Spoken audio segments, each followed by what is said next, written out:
In the dust of ancient Mesopotamia, one artifact defies explanation. The Sumerian King List, Rulers Before the Flood. Introduction. A history older than history. Long before the Roman Empire, long before the pyramids of Giza, there were kings. Their reigns stretched not for decades, but for thousands of years. One ruled for 18,600 years. Another for 36,000. The first king of all ruled for 28,800 years. These are not numbers from mythology. They come from a list, a document, a real physical record left behind in clay. This is the Sumerian King List, perhaps the most controversial document ever unearthed from the ancient world. Carved in cuneiform and copied again and again for nearly 2,000 years, the King List is at once a historical record, a mythological epic, and a cosmic mystery. It tells of a time when kingship descended from heaven, of rulers before the flood, and of a world that may have risen and fallen long before recorded history began. Is the King List a fabrication, a spiritual metaphor, or is it a map, an ancient attempt to remember a civilization lost to time, cataclysm, and silence? Discovery and translation, a tablet that defies time. The Sumerian King List, often abbreviated as SKL, was first brought to modern attention in the early 20th century. It was not discovered in a single pristine copy. Instead, over 15 different versions were unearthed in the ruins of Mesopotamian cities, such as Nippur, Larsa, Sippar, and Ashur, each version inscribed on clay tablets or stone prisms using wedge-shaped cuneiform script. That is correct. Over 15 different versions found in different cities, not just one. But one version stood above the rest in both completeness and clarity. The Weld-Blundell prism, now housed in the Ashmolean Museum at Oxford. Dating to around 1800 BCE, the prism is a four-sided clay object standing just over 8 inches tall, inscribed on each face with the meticulously ordered list of kings. It begins at the very dawn of kingship and carries forward through dynasties, rulers, and eras, right into the middle of the second millennium BCE. The prism was not an anomaly. Scholars soon realized that the Sumerians and their Akkadian and Babylonian successors revered this list. They reproduced it in schools, inscribed it in temples, and cited it in court. The Weld-Blundell prism, Ashmolean Museum WB62, is not merely a duplicate or later copy of other king lists. It is the most complete and authoritative exemplar of the Sumerian King List, and its existence as an original, independently inscribed prism gives it exceptional historical weight. Let's look a little deeper. What the Weld-Blundell prism is. It's a four-sided clay prism, about 20 centimeters, 8 inches high, inscribed on all sides in Sumerian cuneiform. Dated to around 1800 BCE, late Esan Larsa, or early Old Babylonian period. It's the longest, most complete, and best preserved version of the Sumerian King List known. Found at Larsa and purchased by Herbert Weld-Blundell, then donated to Oxford's Ashmolean Museum in 1922. There are indeed multiple tablets and fragments of the King List, found at Nippur, Kish, Ur, Larsa, and elsewhere, most being fragments or have sustained damage. How many copies exist? Modern Scholarship, Jacobson 1939, Civil 1969, Marchesi 2010, and Freiberg 2019, recognizes roughly 16 to 20 distinct cuneiform exemplars or fragments that preserve portions of the Sumerian King List tradition. These include complete prisms or tablets, fragmentary duplicates from different cities and periods, later Babylonian and Assyrian chronographic adaptations. These finds are not copies of each other, but rather parallel witnesses to a shared literary scribal tradition. Their variations in spelling, order, and omission show that the SKL evolved over centuries, from temple school exercises into a standardized ideology of kingship. The Weld-Blundell prism stands out because it preserves the entire sequence on a single object, whereas others break off after a few dynasties. The discovery of many separate exemplars across multiple cities and time periods proves that the King List was a widespread living document, not a later fabrication. WB62 is the most complete and best preserved, but its authority is reinforced by those 15-plus independent finds. The main point: the Weld-Blundell prism is not copied from those other fragments. Rather, those others represent regional recensions of a shared scribal tradition. Its consistency and completeness show that by circa 1800 BCE, the Sumerians had systematized their mythologic historical chronology, possibly for ideological or theological reasons, to link divine kingship, flood mythology, and contemporary dynasties. Why it's historically significant. 1. Independent attestation. It's an original inscription, not a later duplication. 2. Consistency of data. Lists match archaeological rulers like Enme-Baraj-Sai of Kish, who was archaeologically attested, bridging myth and history. 3. Political theology shows the concept that kingship descends from heaven, then moves city to city, a unifying Sumerian worldview. 4. Chronological model. Its antediluvian and post-diluvian division mirrors the later biblical Genesis flood narrative, suggesting a common Mesopotamian root. To summarize, the Weld-Blundell prism is an independent original, not a copy. It provides the most complete, continuous account of Sumerian dynastic succession. Its discovery is one of the strongest historical anchors for understanding how myth and early historiography fused in Mesopotamian thought. Yet no document from the ancient world has presented a greater paradox. It recorded real historical rulers, like Gilgamesh, Lugal-Zaggisi, and Sargon of Akkad, whose existence is confirmed by inscriptions, ruins, and royal seals. And it also recorded antediluvian kings, those who ruled before a great flood, with reigns stretching tens of thousands of years. The structure of the King List, from cosmos to clay, the stunning items that jump out. The King List is not random. It is methodical and divided into two main eras. The first division, the antediluvian period, before the flood. 8 kings are named. They ruled for a combined 241,200 years. Each is said to have reigned from a specific city. The second division, the post-diluvian period, after the flood. Kingship descended again. Dynasties appear in cities like Kish, Uruk, and Ur. Reign lengths become more reasonable, decades to centuries. Many kings are historically attested by archaeology. The first line on the prism sets a divine tone. After the kingship descended from heaven, the kingship was in Eridug. It then goes on to state, in Eridug, Alulim became king. He ruled for 28,800 years.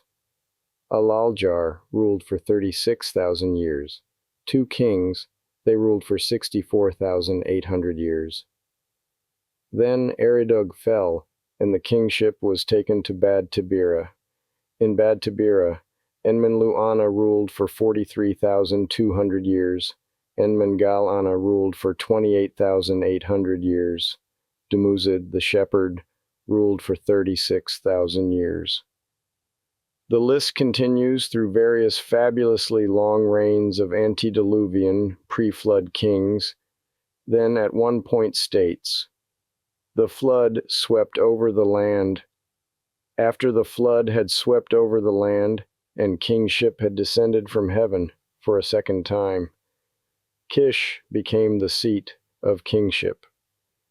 Then it goes on into post-Diluvian dynasties, 39 kings. After the kingship descended from heaven, the kingship was in Eridu. The last line simply lists kings whose reigns seem plausible, ending with, then Isin fell. The kingship was taken to Larsa. What kind of record includes rulers from both myth and history? Was this a religious document, a political myth, or an ancient attempt to hold on to something no longer understood but desperately remembered? Written A'abba Gala Ba'ur 4, line 28, literally means the great deluge washed over the land. O A'abba equals water or sea. O Gala equals great. O Ba'ur 4 equals to sweep away, flood.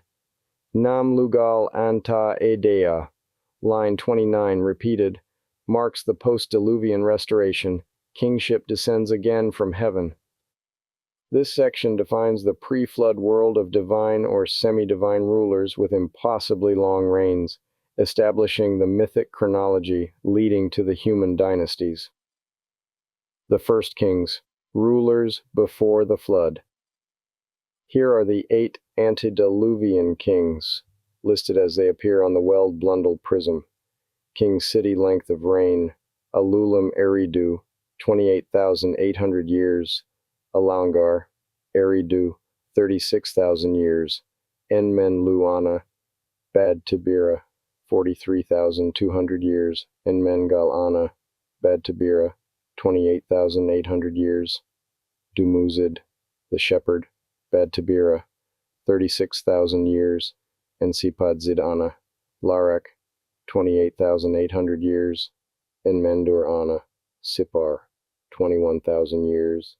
Ubara Tutu Shurupak, 18,600 years. Total, 241,200 years.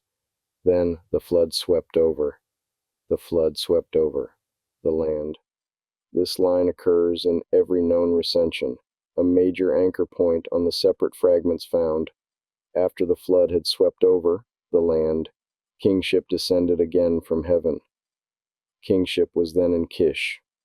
That single phrase is the dividing line between myth and what we usually consider history. But here's where things get complicated. Some of these cities, Eridu, Sipar, and Shurupak, were real. Excavations have uncovered them. They existed and were major centers in early Sumer. Earliest dynasty partly historical, Enmebaraj see attested archaeologically. So the question is not whether these cities were real. The question is why their kings were given lifespans of 18,000 to 43,000 years. And it's not just the duration that confounds, it's the mathematical structure of those durations. Math in the mud, the codes of kings. The Sumerians used a sexagesimal system, base 60, one of the most complex and fascinating number systems in the ancient world. When you look at the reigns of the antediluvian kings, a pattern emerges. Alulim, 28,800 years equals 60 times 480, Alalangar. 36,000 years equals 60 times 600, Enmen Luana. 43,200 years equals 60 times 720, Dumuzid. 36,000 years equals 60 times 600, Ensipad Zidana. 28,800 years equals 60 times 480. Every reign is divisible by 60. Why is this significant? In Mesopotamian tradition, 60 was a sacred number. It was the number of the chief god Anu, the father of gods and the heavens. It was also the foundation of the Sumerian calendar, astronomical calculations, and even how we tell time today, 60 minutes in an hour, 60 seconds in a minute. This may indicate the kingship list isn't simply a chronicle, it's a numerical cosmogram, encoding celestial cycles, sacred rhythms, or divine harmonics. Some scholars suggest that the long reigns symbolize astrological ages, great cycles of time tied to the precession of the equinoxes. For example, A precessional great year is approximately 25,920 years, nearly matching combined reigns of a few kings. Could these reigns represent epochs, not lifespans? And yet, why attach names, cities, and succession order unless something more historical is being remembered? The flood narrative, a global memory. Every known copy of the King List includes a version of the line, "Then the flood swept over the land." This universal mention of a cataclysmic deluge, dividing antediluvian and post-diluvian kings, has inspired a century of interdisciplinary research connecting Mesopotamian myth, archaeology, and geology. The King List places the flood squarely in the middle of Mesopotamian kingship, an event so central that it resets history itself. But Sumer is not alone. Mesopotamia. Epic of Gilgamesh tells of Utnapishtim, who built an ark under instruction from the gods to survive the flood. He was the last king before the deluge, just like Ubaratutu, the final king before the flood in the King List. The Hebrew Bible, Genesis, describes Noah, chosen by God to survive a worldwide flood that ends a corrupted era. Noah lives 950 years, a lifespan reminiscent of the early Sumerian kings. India. The Satapatha Brahmana and Mahabharata speak of Manu, the first man who survives a great flood with guidance from a divine fish, Vishnu. He preserves the Vedas and repopulates the world. Greece. The tale of Deucalion and Pyrrha, who survive a great flood sent by Zeus to wipe out the arrogant Bronze Age humans. After the flood, they repopulate the earth by casting stones over their shoulders. Mesoamerica. The Aztecs and Maya also speak of floods destroying earlier suns or ages. Some say the world was destroyed by water in the fourth sun, and we now live in the fifth. What do we make of this? Either every major ancient culture independently invented flood mythology, or they all remembered something real. Across Mesopotamian texts, not just the SKL, the flood appears as a cosmic reset, marking the boundary between divine and human rule. Every known King List copy mentions the flood, proving it was a core feature of Sumerian historical consciousness. Archaeology confirms a major flood horizon around 2900 BCE, contemporaneous with the supposed flood line. The event marked both a geological disaster and a civilizational reset, from temple-based communities to city-state dynasties. Later myths, Ziusudra, Atrahasis, Utnapishtim, Noah, reinterpret the same ancestral memory across cultures. Archaeological evidence for the flood. In the 1920s, British archaeologist Leonard Woolley excavated the site of Ur, one of Sumer's great cities. What he found shocked him. Beneath the layers of pottery and temples were several feet of clean, water-laid clay, uninterrupted, unbroken, sterile. Below that, a completely different culture. Woolley concluded this was evidence of a massive flood that wiped out a city and reset civilization. Modern archaeologists have found similar flood layers at Kish, Shuruppak, Uruk. But these weren't global floods. They were catastrophic river floods, the kind that would have drowned cities, destroyed food sources, and wiped out records for generations. Could these regional disasters have merged in cultural memory into a singular, world-destroying flood? It's possible. And yet, it's also possible that rising sea levels at the end of the last ice age, when global oceans rose 400+ feet, are the true source of these legends. Vast stretches of land were lost. Coastal settlements would have vanished. Survivors would have fled inland. And the knowledge of what came before drowned. Comparisons with other king lists. The Sumerian King List is not unique in recording implausible reigns. Ancient Egypt, Turin Royal Canon, refers to gods and demigods ruling before the pharaohs. lists reigns of tens of thousands of years, mentions the mysterious Shemsu-Hor, the followers of Horus, who ruled for 13,000 plus years before dynastic Egypt. Hindu tradition, the Puranas list yugas, or world ages, stretching into millions of years. Human kings rule for tens of thousands of years in early ages.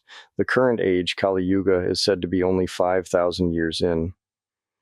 Chinese mythology, the 3 August ones and 5 emperors rulers such as Fuxi and Shennong reigned for centuries. They invented agriculture, medicine, and writing. So the king list is not an outlier.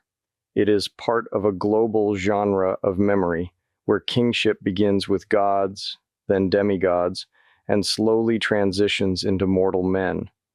Either every civilization made the same storytelling mistake, or there was something real they were trying to preserve. Gilgamesh, hero, king, or bridge between worlds. Few names from the ancient world echo as strongly as Gilgamesh. In the Epic of Gilgamesh, he is portrayed as 2/3 divine, 1/3 human, king of Uruk, a restless warrior, builder of city walls, a seeker of immortality. In the Sumerian King List, he's simply noted as Gilgamesh, whose father was a Lilu, spirit or demon, reigned 126 years. That number is within the possible range by ancient standards, especially when compared to the earlier kings who ruled for millennia. But his placement is fascinating. He appears after the flood.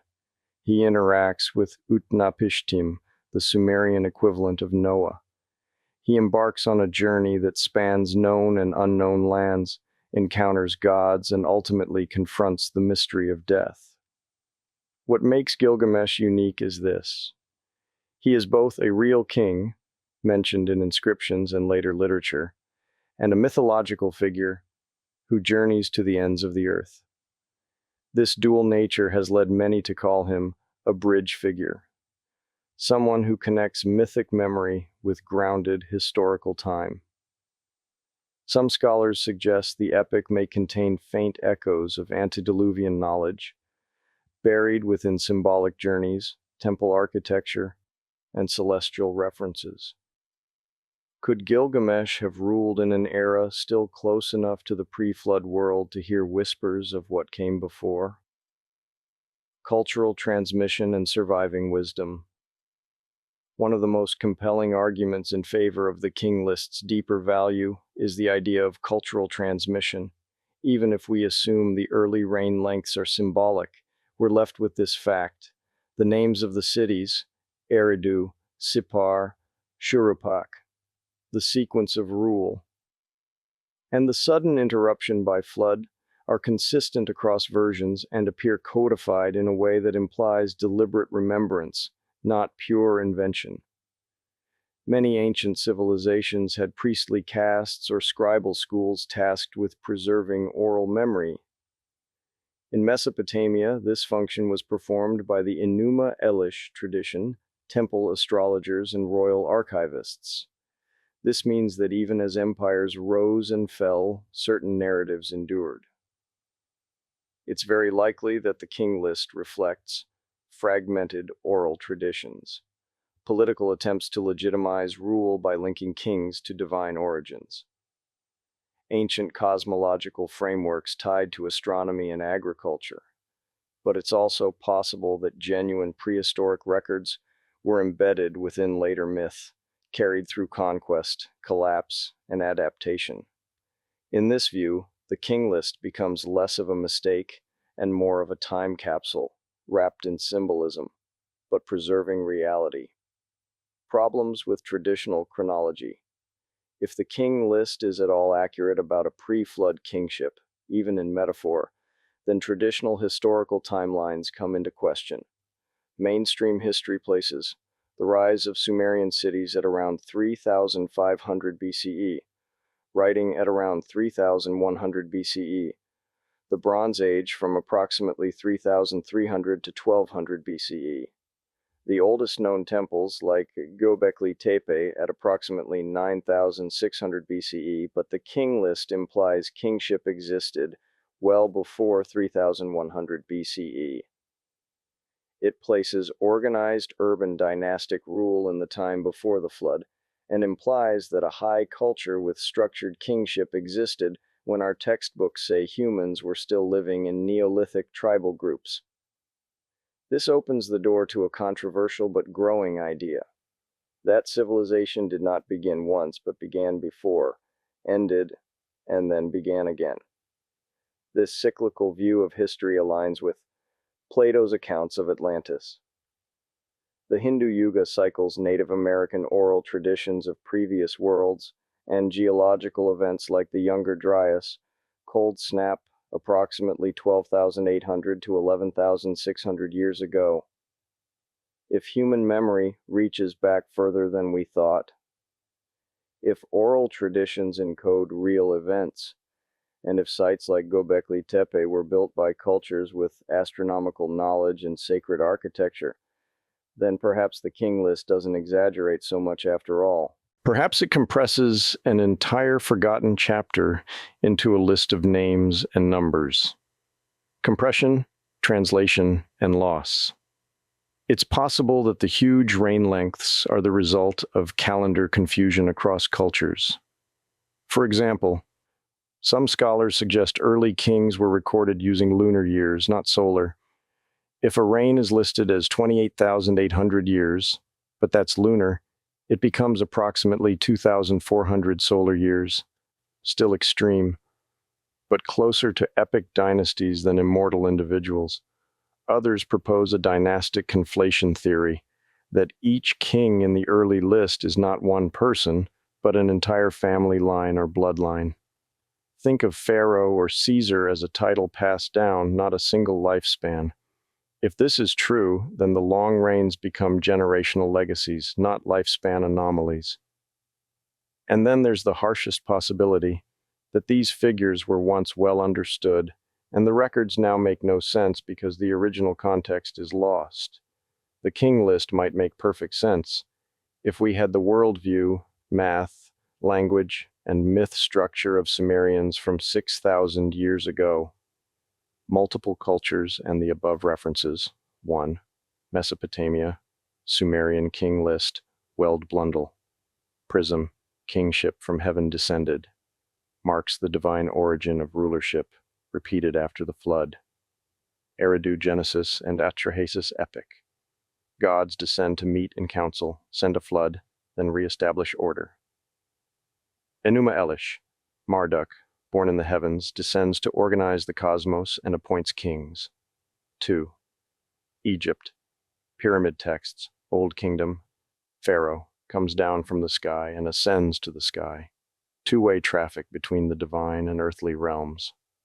Shu, Ra, Osiris. Myths. The first rulers are gods who ruled on earth before returning to the heavens. Later kings are their descendants.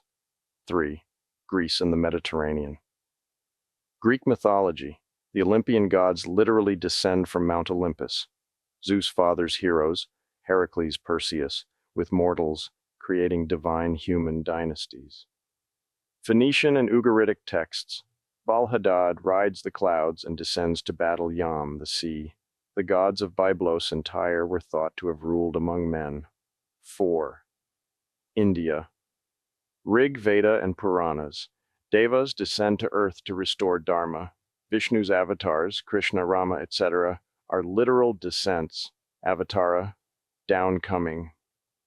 Mahabharata. The Pandava heroes are born of the gods who came down. 5. China. Mandate of heaven. Tianming, Tianming. Heaven confers rule on virtuous kings. The first emperors were said to descend from heaven's command. Yellow Emperor, Huangdi, a celestial being who descended to bring order and technology, then ascended again. 6. The Americas. Maya Popol. Vu, Heart of Sky, sends divine twins to earth to establish balance. Later kings are their successors.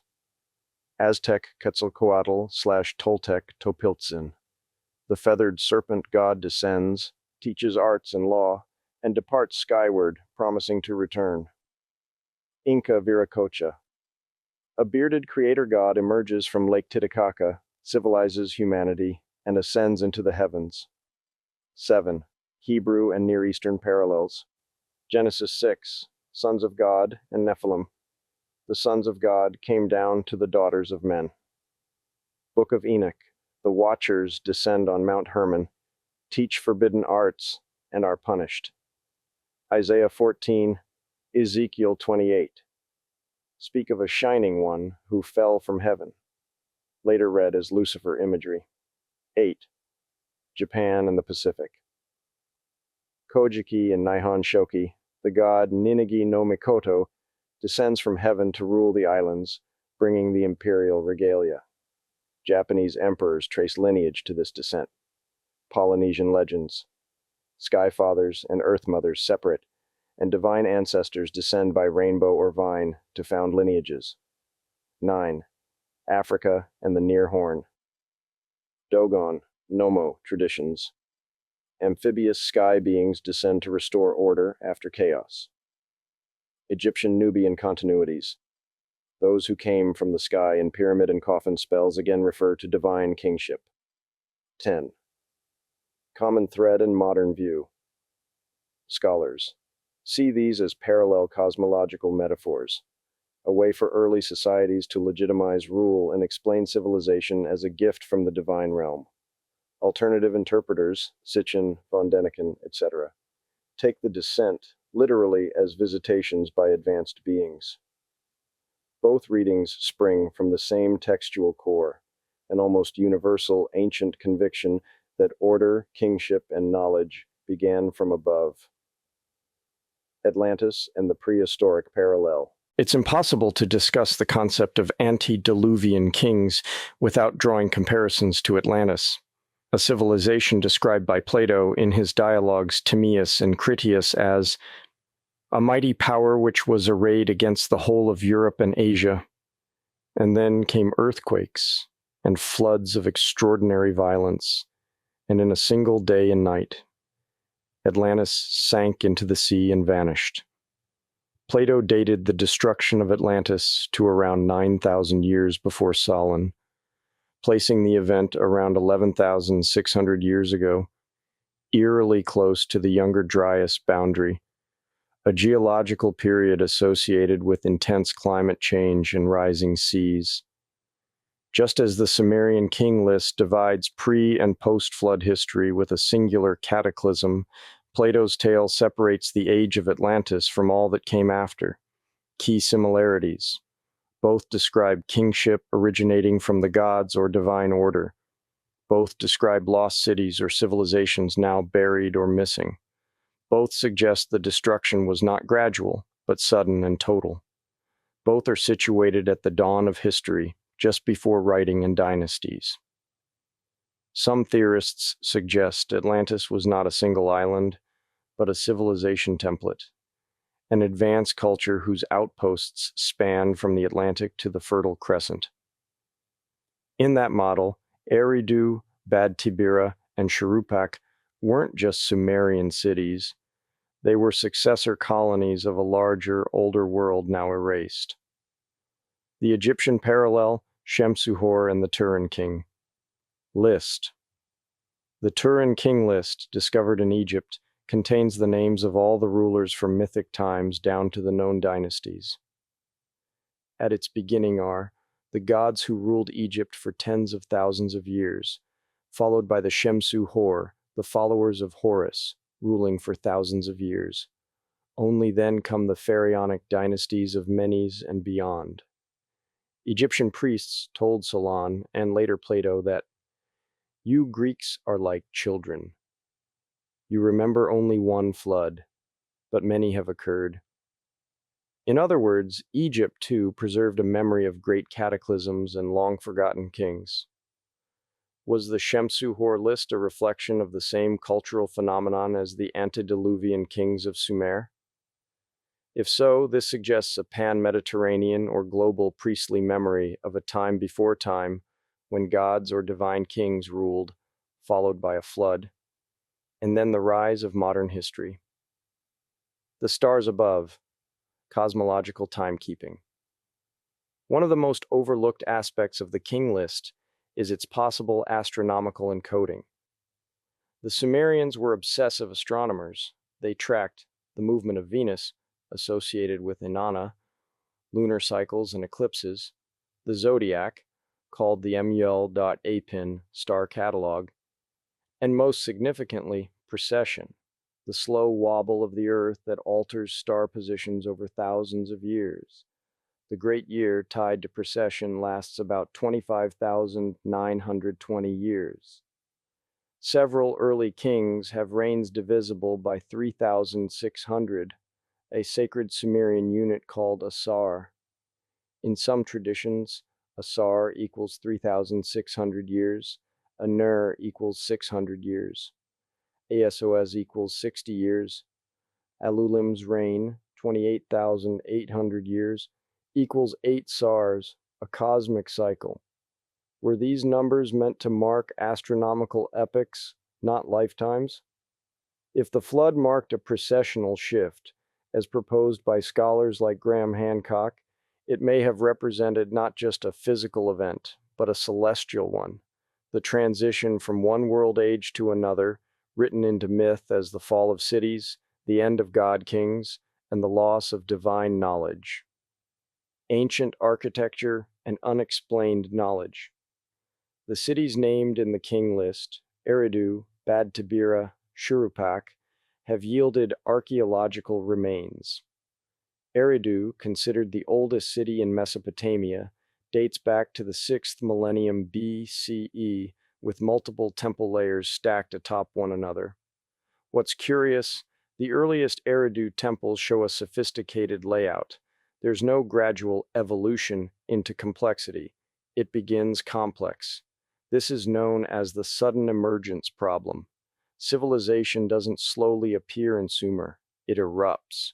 Writing, accounting, metallurgy, city planning, and astronomy arrive within centuries.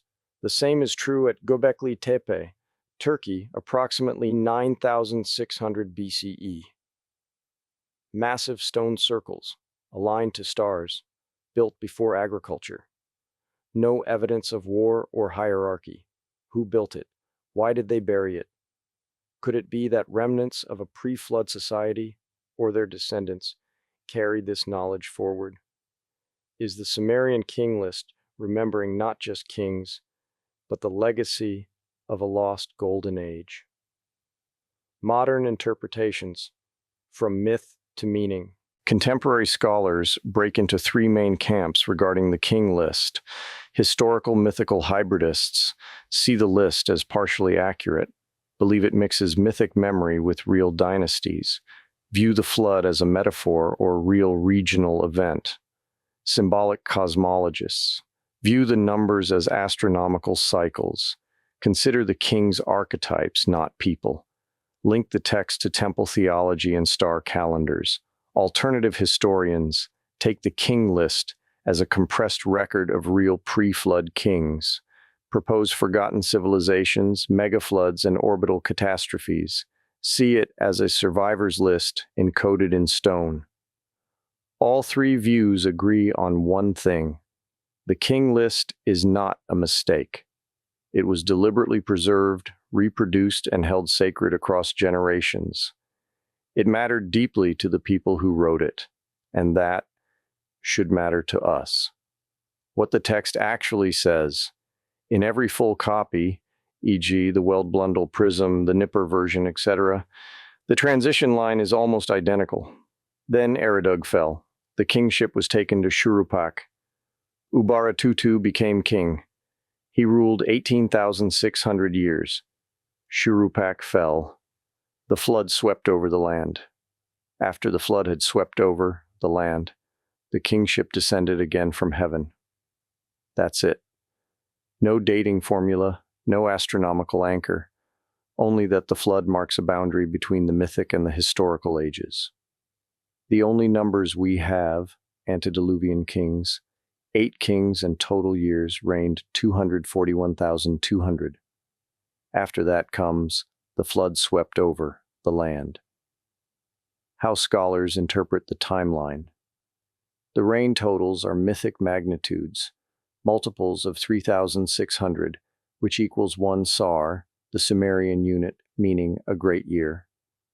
241,200 years equals 67 sar exactly, showing that scribes were working with numerological cycles, not historical chronology. The flood marks the end of the divine age cycle and the start of human age cycles, where reigns shrink to decades or centuries.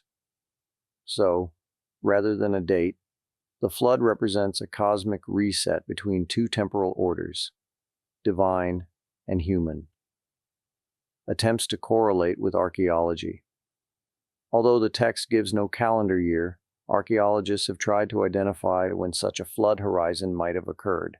They have tried to do this through silt layers present in the cities, such as Suropak flood layer, 0.6 to 0.8 meters of sterile silt age, estimates 2,900 BCE. Kish flood layer is similar, and age estimate is 3,000 to 2,900 BCE. Early dynastic Y. Flood layer 2.4 meters clean silt. Wooley's flood layer. Age estimate 3000 BCE. Early dynastic Y. Those strata occurred just before the first historically attested rulers.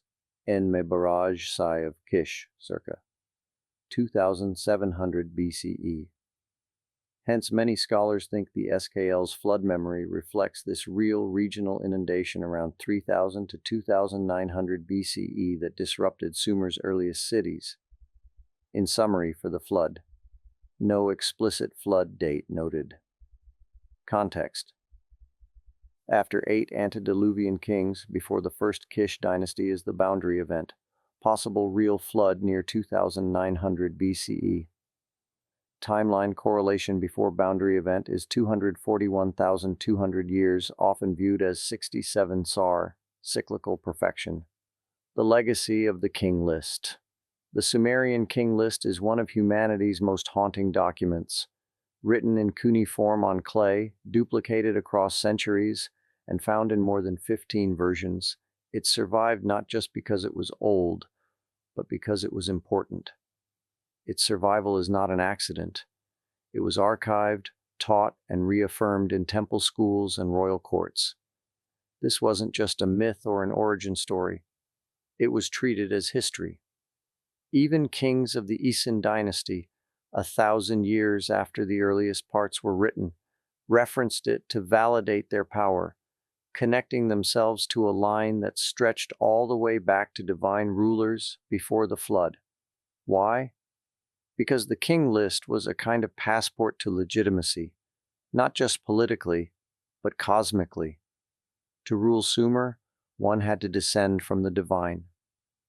A timeline reconsidered. If we take the document seriously, not literally, but seriously, it reframes our view of history. Maybe kingship as an institution is older than writing. Civilization began before the last ice age ended, and then was interrupted.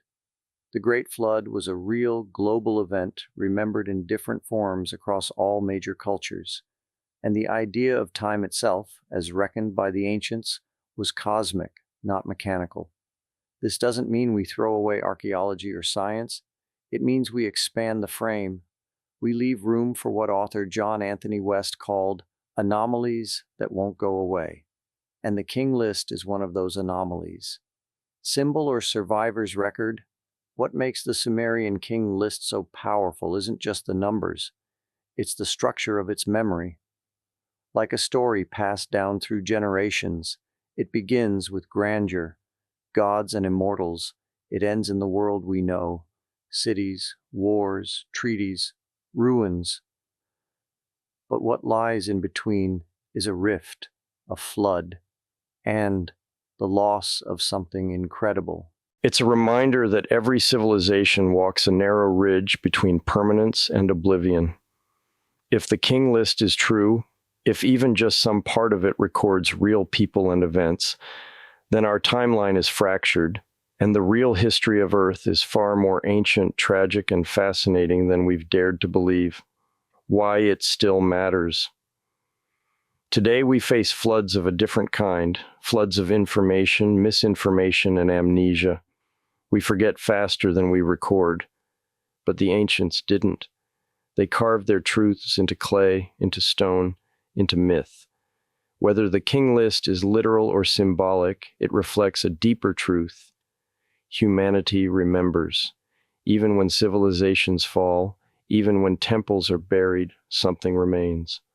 A name, a number, a line, and with it, the echo of something more. In closing, the Sumerian King List defies easy explanation.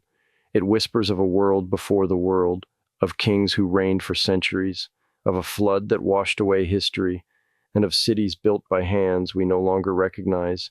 But these are not just stories.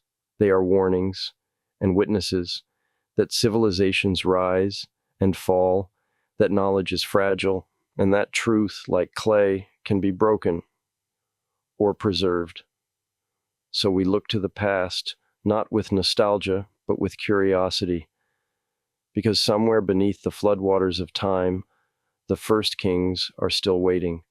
If you enjoyed and were fascinated with what you watched, then please like the video and subscribe to the channel. Thank you.